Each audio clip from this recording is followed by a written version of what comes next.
What's going on, everybody? I wanted to go over the dynamics in the marketplace and how I've been treating my portfolio, the compression that we've seen from a valuation perspective, and what this might mean. Earlier this year, I'll admit that I became a bit infatuated with the SPAC boom. In particular, I bought shares in many SPACs that were led by famous investor Chamath Palihapitiya. Before I get into the analysis, I'd like to say that I'm still very much a fan of Chamath's, and I listen to his podcast regularly. So if you thought that this was a video in which I'd be dumping on Chamath or his investment prowess, feel free to end the video now. Otherwise, let's dig into why I sold out of my SPACs and the investment lessons I learned along the way. I bought shares in the following companies, all of which were highlighted by Chamath on CNBC and Twitter: Clover Health, Berkshire Grey, Sofi, MP Materials, and Metro Mile. So let's go over Clover. So far, we've seen this company get hit with a short report, then briefly become a meme stock, and then plummet to a 52-week low of under $4 a share after announcing a secondary offering. Metro Mile. This company, which is also partially owned by Dallas Mavericks owner and Shark Tank personality Mark Cuban, wasn't even public for a year. The company was recently acquired by insurance company Lemonade for a value of just $500 million. And that was after Metro Mile was to go public at a $1.3 billion valuation as a de-SPAC. Just awful. Sofi. Chamath revealed that he sold 15% of his stake in Sofi just a week after the company posted Q3 earnings. Tesla. Okay, so it's not a SPAC, but it's still worth mentioning. In January 2021, Chamath proclaimed on CNBC that if he sold Tesla, he'd have a, quote, billion-dollar problem. Now, I need to be fair here. No one really knows how much Tesla stock Chamath actually owned.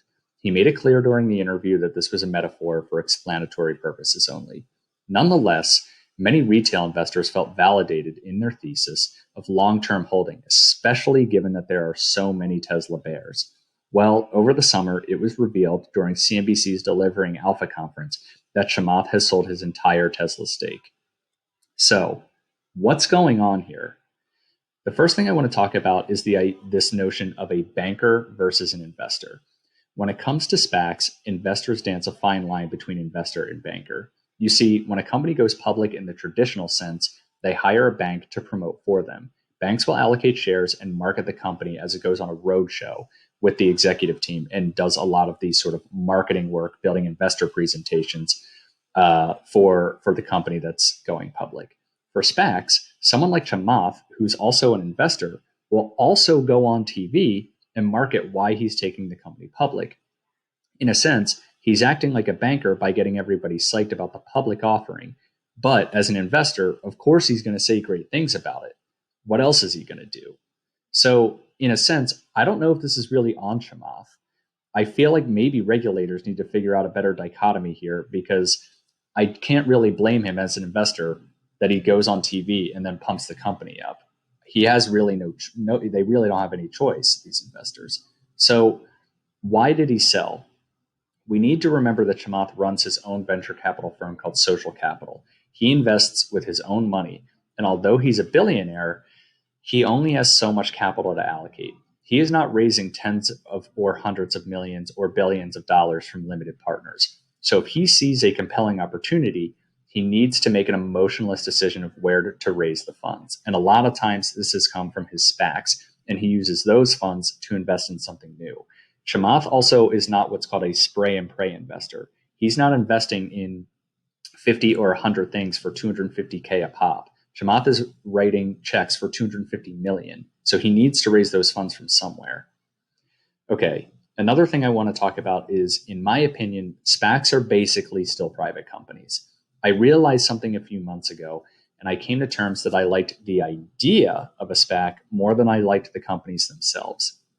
What I mean by this is that I liked the idea of investing in a potential unicorn before the company reaches maturity and goes public at a most likely inflated valuation. At that point, the original investors have made life-changing returns, and retail is getting its first opportunity to invest at a valuation in the tens of billions of dollars. The reality is that most of these SPACs would still be late-stage private companies. Many of them are money-losing businesses and are several years away from profitability and have a lot of R&D to do before the products are commercially accepted and giving industry incumbents a run for their money. I also need to admit that I didn't play all my cards right, and that's on me, not Chamath. I owned 1,000 shares of Clover and some 2023 call options. When the stock spiked to $28 over the summer, I should have cashed out, but instead, I held and I missed out on profits. Once I accepted this notion, I decided that it was time to liquidate. And it's not because I dislike these companies. It's because there are far better investment opportunities that aren't going to take 5 to 10 years just to see if they will even pay off. They're already paying off. And in 5 to 10 years, I think they're going to be even bigger, more transformative companies. So to be clear, I like many of the companies I listed earlier. It's just going to take a very long time to see if they're even viable businesses. In the meantime, I reallocated my capital to companies like Microsoft, Amazon, Apple, Coinbase, NVIDIA, and Teladoc, all industry leaders. Given potential interest rate hikes and worries of continued inflation, I re-rated my risk profile and invested in companies that are proven efficient capital allocators and could still borrow at the best rates the market has to offer. All of these companies have experienced compression in their trading multiples, and I don't think that's because the markets view these companies unfavorably. I think it's because investors are re-rating risk and realizing that some of these companies should not be trading at 50, 60, 70 times. I honestly think that private companies will be the ones that get hit the hardest.